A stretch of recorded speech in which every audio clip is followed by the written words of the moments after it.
Bonsoir, je vais être assez rapide parce que je parle beaucoup. Je suis professeur de français dans un lycée de ce pays.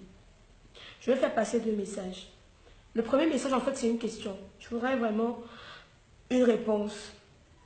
Chaque année, dans chaque pays, il y a ce qu'on appelle le budget annuel. Je pense que c'est le cas au Cameroun. Il y a un budget alloué pour les fonctionnaires. Ne dites pas que je suis jalouse, mais nos voisins de l'ENAM, quand ils sortent de l'école, ils ont leur salaire.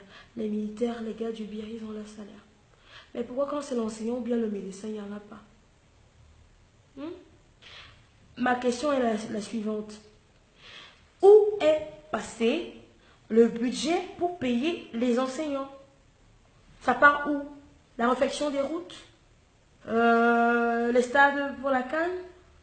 Les appareils pour les centres de dialyse? Non, l'argent là va où? Vous devez vraiment m'excuser, je suis naïve sur ce domaine-là, je ne m'y connais vraiment pas. Je pensais que je savais, mais je ne m'y connais pas. Je voudrais que quelqu'un me réponde, me dire comment est-ce que on peut faire sortir 20 000 enseignants, mais on ne les paye pas. C'est pas logique, c'est pas normal. Et pendant que ces 20 000 n'ont pas de salaire, on ouvre encore deux écoles normales. Ou trois, je ne sais même plus combien il y en a. C'est pas normal. Deuxième message, je m'adresse à mes collègues. Si on se trouve dans cette situation, vous avez une part de responsabilité là-dedans.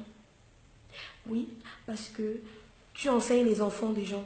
Tu essaies de leur inculquer des valeurs. Tu leur dis, il ne faut pas faire ci, il ne faut pas faire ça. Tu leur apprends le bien et le mal, de faire la différence entre les deux. Mais toi, dès que tu veux ton salaire, tu prends 150 000, 250 000, tu pars donner au gars du ministère de la fonction publique, bien le ministère des Finances. Tu es un corrupteur. Tu apprends qu'aux enfants. Après, tu vas aller dire, oh, c'est le pays, on fait comme on peut. Non, non. Ce genre de phrase ne devrait même pas sortir de la bouche d'un enseignant. Tu apprends aux enfants à être des gens qui ont qui ont une morale assez bonne. En plus, on est dans un pays où il y a beaucoup de jeunes. Si on dit ça à tous ces enfants-là, qu'est-ce qu'ils vont faire? Ils vont tous fuir le pays. Donc, nos collègues, chers collègues, c'est vrai, je vous juge sévèrement. Je peux comprendre que certains en avaient déjà marre, ils étaient obligés de payer. D'autres avaient des obligations de famille et tout et tout. Mais non, non, il faut arrêter ça. Ça n'a rien à voir avec la politique, ce que je dis là. Je veux pas, moi, je ne parle pas de politique, de région. Il y a des points sur lesquels, même avec les élèves, je ne parle pas. Mais il faut qu'on nous dise ce qu'on doit faire. Moi, j'ai décidé que tant que mon salaire entier ne passe pas, je n'enseigne plus. Ça fait 5 ans que je suis professeur. Je n'ai pas d'acte d'intégration. Sortie de l'école normale, ça veut dire que je ne suis même pas fonctionnaire en tant que tel. Je ne suis pas fonctionnaire, mais je me réveille tous les matins. Je travaille tous les jours. Tous les jours, je suis au lycée. Il faut que j'enseigne les enfants des gens pour qu'ils soient des hommes demain. Vous blaguez avec l'éducation et la santé dans un pays, ça veut dire que le pays ne va jamais évoluer. Quand vous nous arrêtez, vous nous versez de l'eau, vous nous incarcérez parce qu'on est dans notre droit.